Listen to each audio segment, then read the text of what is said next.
Welcome back. In the wake of the Supreme Court's decision to uphold the president's health care law, there's one group we haven't heard from: America's doctors. Many fear the new taxes and regulations could put their practices out of business. Here with the physician's perspective, Dr. Ben Carson.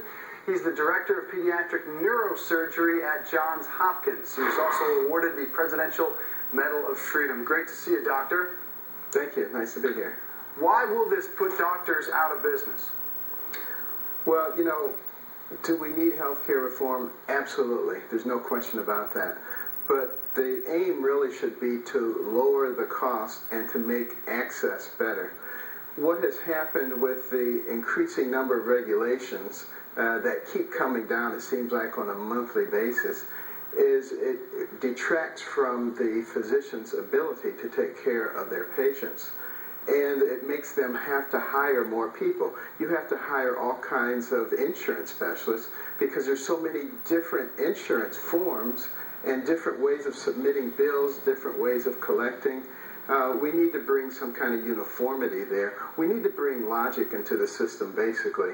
And the more illogical we become and the more bureaucrat-based we become, the less effective the actual practicing physician becomes, and the more time he has to spend dealing with things that have really very little to do with medicine and patient care. So, Dr. Carson, what does this mean for the patient, for the folks out there that are watching this show this morning?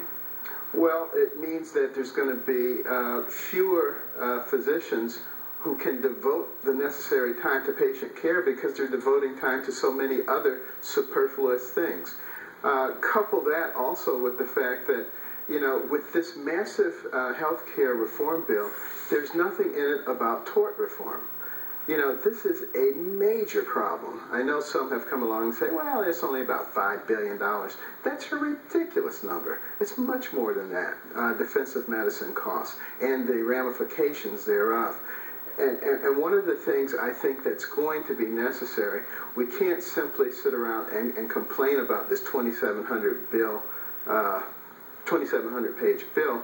What we need to do is start talking about how do we replace it with reasonable, logical things that actually will get the cost down and that will make health care available to the largest number of people. We spend twice as much per capita in this country as the next closest nation, and yet we have these horrendous access problems. We don't need to pour more money into the system. We need to create efficiency.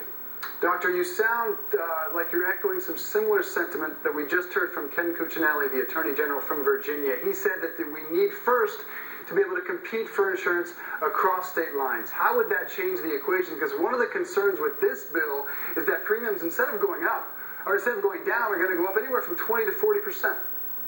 Well, yes, of course, we need to understand that we live in America and that the system that we have is a capitalistic free enterprise system. So let's let that system work. It doesn't work when you bring into a system like that a bunch of bureaucracy. You're trying to mix and match things that don't work together, and you get the least efficient effects from both of them. So let's decide who we are. This is a big problem that we're having in this nation right now. Are we a free enterprise capitalistic society, or are we a government-run society? Mm-hmm. This is really the issue that this whole thing is coming down to. And we need to make it crystal clear to people what the effects will be of choosing one over the other. There's a lot of subterfuge that's going on here. This whole health care bill, a lot of subterfuge there, a massive expansion of government within our lives. And this is one of the things that the founders of our country actually feared, that we would get to a point where the people would lose their effect and the government would become massive and become an integral part of all of our lives, and we would no longer be a country for, of, and by the people. Dr. Carson, we're going to leave it there. Thank you so much. We respect you immensely. Your